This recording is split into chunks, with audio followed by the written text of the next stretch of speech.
And you got to give people a sense of mission, right?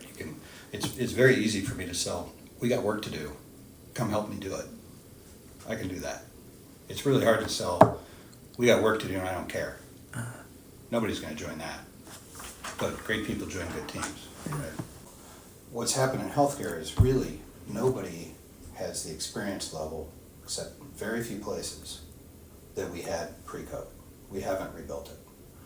And I think we came out of that pretty rough around here.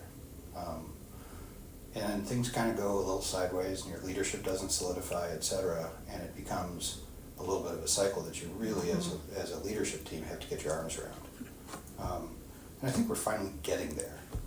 But for instance, you go into the summer and you've been hearing, probably one of your questions is, you've been hearing people have been low needed, they're not getting their hours, et cetera. Well, as we roll into April and May, we haven't addressed effectively yet all of the leadership issues we had in our ER, which we have now. And we have physicians who are not doing as good a customer service job as they should be.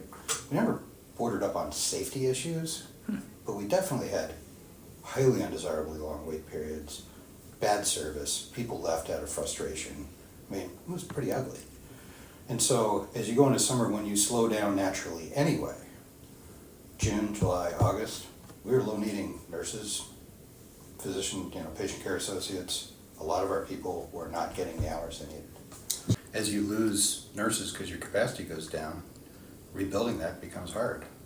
So as we've re-expanded our surgical capacity, which has happened over the past few months with some new hires, we've got actually an experienced group of general surgeons who've replaced the group that left and actually have more bandwidth.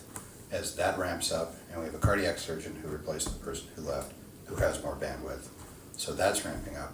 I don't have enough people in my ORs, my recovery rooms, all those procedural areas. There's reasons for this. So some of these guys get older, they don't want to work that hard. And if you got one guy who's sort of the senior partner holding it all together, who wants that, that's kind of okay, right? If the whole group's behaving that way, you're not taking care of your community. And so if I look at my market share, we're number one lead market share overall on the inpatient side, and then 20 points behind our market share is general surgery. So I got to do something. And so my predecessor, Jim, did do something about that. We didn't want that whole group to blow up like it did, because it did. But what we've got now is, I got a guy who does endocrine surgery. I've got 4 people with a 5th one joining us next week who have greater bandwidth, better expertise in minimally invasive techniques, et cetera. And my expectation is in 6 months, we're going to be doing more work and keeping more of our community members here from having to drive to Chicago than we were doing at the time. There was nothing bad about the guys who were here before. They were quality surgeons, they were quite capable. They had good complication rates, but they weren't going to take care of what we needed to take care of from our community's needs standpoint. And so we've got growing pains, and we got to recruit. We now have the opposite problem from low needing. Now we're working people more overtime than we want to, and we're having to hire in. And so we have that pipeline established. And our ER nursing director is also new and just within the last 3 months. And so with their presence, we have 9 new nurses training down there. We have, because it was like, when people feel like there's no light at the end of the tunnel, you struggle to get anybody, right? We got people knocking on our door, and it's getting rebuilt very nicely. They get this kind of treatment. Here's the timeline, here's the expectation, here's our metrics, we're measuring this. How did we do yesterday? Feedback loops.